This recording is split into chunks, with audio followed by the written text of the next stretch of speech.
నమస్కారం, నేను మీ షణ్ముఖ్. ఈరోజు మనమందరం స్టూడియోలో పొలిటికల్ అనలిస్ట్ మధుసూదన్ రెడ్డి గారు ఉన్నారు. నమస్కారం సార్.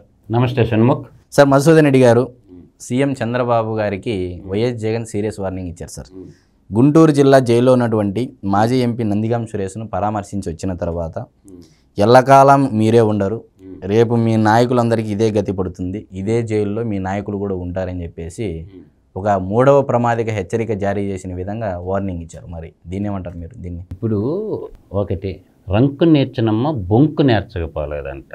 ఒక దోపిడీదారుడు అంతకాడికి ఏం మాట్లాడతాడు షణ్ముఖ్? ఒక గజ దొంగ, ఒక ఆర్థిక ఉగ్రవాది, ప్రజలందరి సంపద లూటీ చేసినటువంటి ఒక ఆర్థిక ఉగ్రవాది. నేను ఎందుకు ఈ మాట్లాడుతున్నానంటే, నీకంత సినిమా లేదమ్మా, నువ్వు సీమాంధ్రాలో నీ జీవితకాలం ట్రై చేయి, నువ్వు ముఖ్యమంత్రి అయ్యే ప్రసక్తే లేదు. నేను మళ్ళీ కూడా చెప్తుండా, నువ్వేదో పెద్ద పోటుగాడు కాదు, స్వతంత్ర సమరయోధుల ఫ్యామిలీ అంతకన్నా కాదు. అంటే జగన్మోహన్ రెడ్డి అనుకుంటున్నాడు ముందుంది ముసళ్ళ పండగ అంటున్నావు కదా, అంత తొందర ఎందుకు? ఈరోజు రాష్ట్రాన్ని అప్పుల కుప్పగా మార్చిపోయినటువంటి రాష్ట్రాన్ని సరిదిద్దాలని చూస్తున్నాడు నేటి ముఖ్యమంత్రి, కూటమి ముఖ్యమంత్రి చంద్రబాబు నాయుడు గారు. అందువల్ల ఈ పనికి మాలిన మాటలు మాట్లాడేదానికంటే నేను అడిగేదానికి జగన్మోహన్ రెడ్డి సరిగా సమాధానం చెప్పమనండి. 2004లో నీ ఆస్తుల విలువ ఎంత? 2004లో నీ ఆస్తుల విలువ ఎంత? ఆయన చూపించినటువంటి ఆస్తులు 2004లో షణ్ముఖ్ కేవలం 9 లక్షలు చూపించాడు. అదే 2010కి వచ్చేళ్ళకే 87 కోట్ల రూపాయలు ముందే పన్ను కట్టాడు. ఎంత? 87 కోట్ల రూపాయలు. ఎందుకు కట్టాల్సి వచ్చింది? ఈ డబ్బులు నీకు యాడ్నుంచి వచ్చినాయి.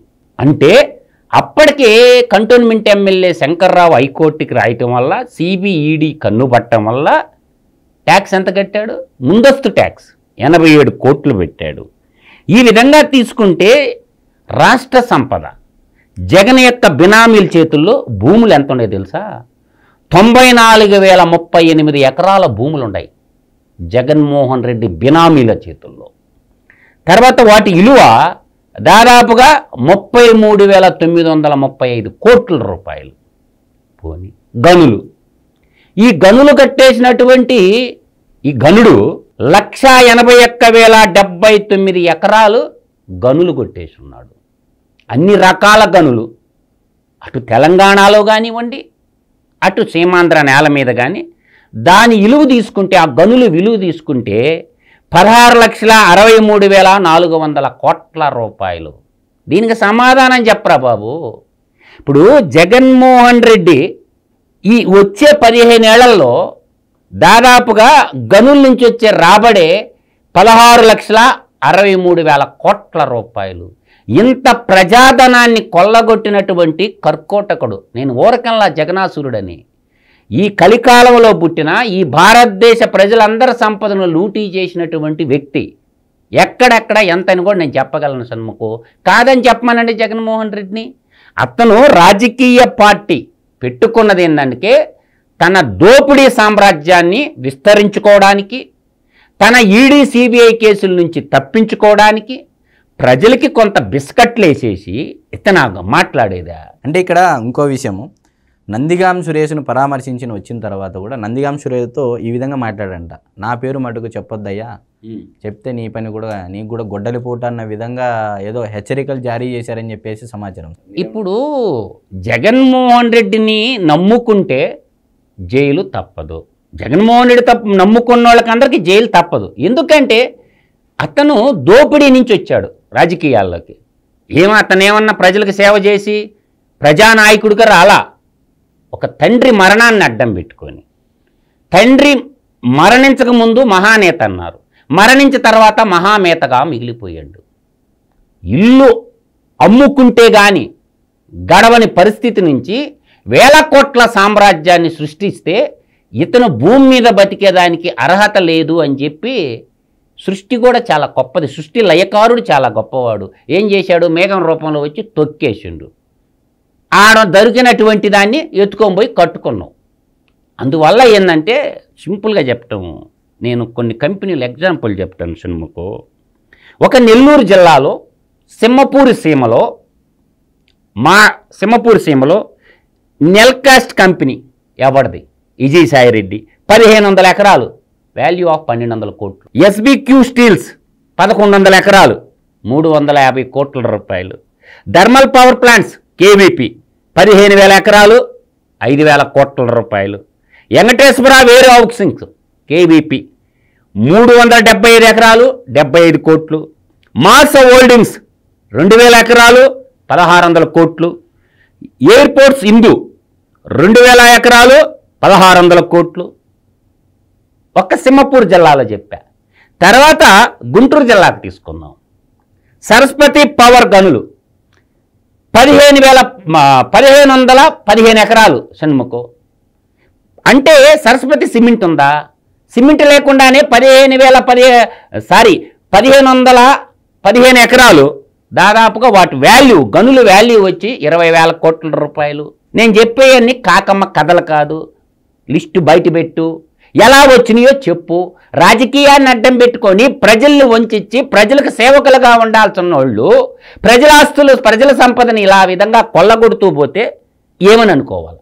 1,515 ఎకరాలు సున్నప్రాయ గనులు మీ చిన్నాయన పేరు మీద ఉండయా లేవా?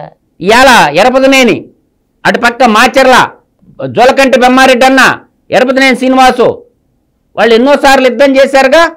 అంటే రాజకీయాన్ని అడ్డం పెట్టుకొని ప్రజలంతా సంపదని ఏ విధంగా కొల్లగొట్టారు. ప్రకాశం జిల్లా తీసుకొచ్చానుకో, వాన్పిక్ నిమ్మగడ్డ ప్రసాద్ 28,000 ఎకరాలు భూములు, 8,400 కోట్ల రూపాయలు. మిడ్ వెస్ట్ గ్రానైట్ రాఘవరెడ్డి 155 ఎకరాలు, 10,000 కోట్లు. ఈ విధంగా చెప్పుకోకపోతే పశ్చిమ గోదావరి జిల్లా వైట్ ఫీల్డ్ సెడ్జు 273 ఎకరాలు, 56 కోట్లు. తర్వాత విశాఖపట్నం బాక్సైట్ రస్ ఆల్కైమా పెన్నా ప్రతాప్ రెడ్డి 10,000 ఎకరాలు, 1,00,000 కోట్లు. ఎకరాలు చూడమ్మా.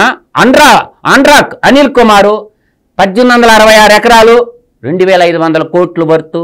విశాఖపట్నం, విజయనగరం, శ్రీకాకుళం ఉత్తరాంధ్ర ప్రజలు తెలుసుకోండి. Beach sand YS Sudhikar Reddy 20,592 ఎకరాలు, 8,000 కోట్లు. Srikakulam EV minerals illuminate YS Vivekananda Reddy చచ్చిపోయిన ఆయన వాళ్ళ చిన్నాయన పేరు మీద 3,594 ఎకరాలు, ద వర్త్ వాల్యూ ఆఫ్ 1,200 కోట్లు. కాకరాపల్లి ఈస్ట్ కోస్ట్ ఇది 3,333 ఎకరాలు, సుమారుగా 1,000 కోట్లు. ఖమ్మం జిల్లాలో బైటీస్ రవీంద్రారెడ్డి పేరు మీద 602 ఎకరాలు బయ్యారం గనులకి టెండర్ పెట్టారు. ఏది తండ్రి ఉన్నప్పుడు. దాని విలువ 33,880 కోట్లు. రక్షణ స్టీల్స్ ఇది ఎవరిది? శర్మిల భర్త బ్రదర్ అని చెప్పి ముసుగులోని ఒక మత ప్రచారకుడు రక్షణ స్టీల్స్ అని ఒక కంపెనీ పెట్టి అనిల్ కుమార్ 1,40,024 ఎకరాలు, దాదాపుగా దాని వాల్యూ అంతు లేదు. అంటే కొన్ని రద్దు చేసినాయి కొన్ని గవర్నమెంట్లు. కాంగ్రెస్ కిరణ్ కుమార్ రెడ్డి, రోషి గారు ఈ మహానేత గారు చేసిన పనులు కొన్ని రద్దు చేసింది కాంగ్రెస్. ఇంకా కడప బ్రహ్మణి స్టీల్స్ జగన్మోహన్ రెడ్డి పెద్దన్న గాలి జనార్దన్ రెడ్డి 14,000 ఎకరాలు. కడప కింగ్, పులివెందల పోటుగాడు, పులివెందల పులిరాజు అనేది. అందుకే నేను 14,000 ఎకరాలు బ్రహ్మణి స్టీలు. ఈ గాలి పార్టీ, గాలి బ్యాచ్ మొత్తం కడప జిల్లాకు సున్నం పెట్టింది. తర్వాత భారతీయ సిమెంట్ సున్నప్రాయి గనులు 2,038 ఎకరాలు.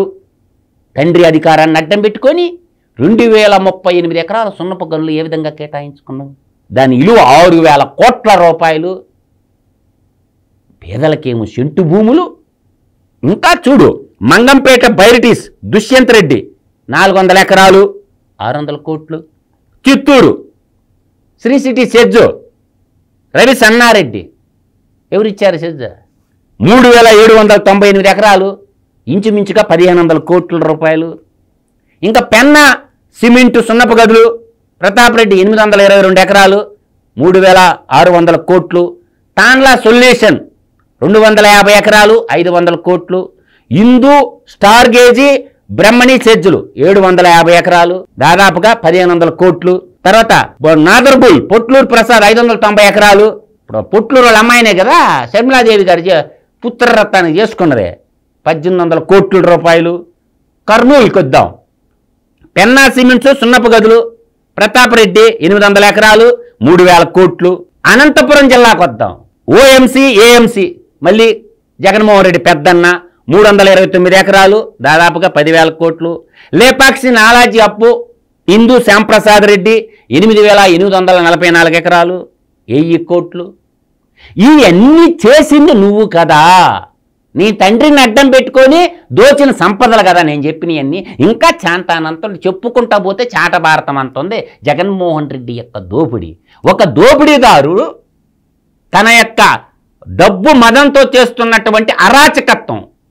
చంద్రబాబు నాయుడు ఎవరు కనుకలా ఇన్ని రాష్ట్ర బహిష్కరణ చేయాలా, దేశ బహిష్కరణ చేయాలంటున్నది చంద్రబాబు నాయుడు పెద్ద ఆయన. అందుకేను నేను చెప్పిన లెక్కల్లో ఆడు మగాడైతే ఒక్కడు చెప్పమని ఇది తప్పని చెప్పమని. మగాడైతే పులివెందుల పులి రాజాగా మిగిలిపోయింది, జగనాసురుడుగా మిగిలిపోయింది, కలియుగ దానవుడుగా మిగిలిపోయింది. నేను అందుకు అంటుండేది ఈ మాటలో, నేను ఓరకంటంలా. ఈడు కలియుగ జగనాసురుడు. అసురుల కాలంలో చూసాం, నేరు భారతదేశంలో పుట్టిన కలియుగ జగనాసురుడు. ఇంకొక మాట చెప్తారు సన్ముకు, తెలుగు నేలపై పుట్టిన తెల్ల దొంగ అని కూడా అంటాను. తెలుగు నేలపై పుట్టిన తెల్ల దొంగ అంటే తెల్లగా లేడుగా జగన్మోహన్ రెడ్డి గారు. అలా కాదు, తెల్లదొరలు ఈ దేశాన్ని ఏ విధంగా దోపిడీ చేసినారు అంటే నాడు ఆంగ్లేయులు దోపిడీ కంటే ఈడు దోపి కొన్ని లక్షల రెట్లు అధికంగా ఉంది. అందువల్ల గతంలో నీ 5 ఏళ్ల పాలనలో ఐపీఎస్ ఇండియన్ పోలీస్ సర్వీస్ కాస్త జేపీఎస్ చేసిండు. జగన్ పర్సనల్ సర్వీస్గా కాకి సొక్కా వేసుకొని 4 సింహాల బొమ్మలు పెట్టుకొని సిగ్గుమాలి డ్యూటీ చేశారు పోలీసు వాళ్ళు.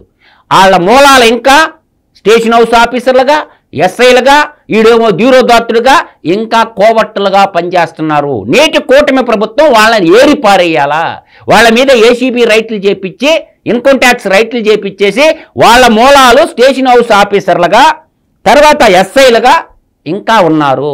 అతనికి ఇన్ఫర్మేషన్ పాస్ ఆన్ చేస్తున్నారు. ప్రభుత్వము అప్పుల కుప్ప అయిపోయిన ఆంధ్ర రాష్ట్రాన్ని బతికించాలనుకుంటుంది. కానీ వీడు విధ్వంసం సృష్టించి వినాశనాన్ని దారిని ఒక వినాశకారుడు, వినాశకాలే విపరీత బుద్ధేనని చెప్పి నువ్వు జీవితంలో ముఖ్యమంత్రి అయ్యేలేదు, ఆ ఛాన్స్ ఇచ్చే పనే లేదు. ఇంకా నువ్వు తట్టా బుట్టా చదువుకొని ఇంకా మిగిలింది జగన్మోహన్ రెడ్డి శ్రీకృష్ణ జన్మస్థానమే.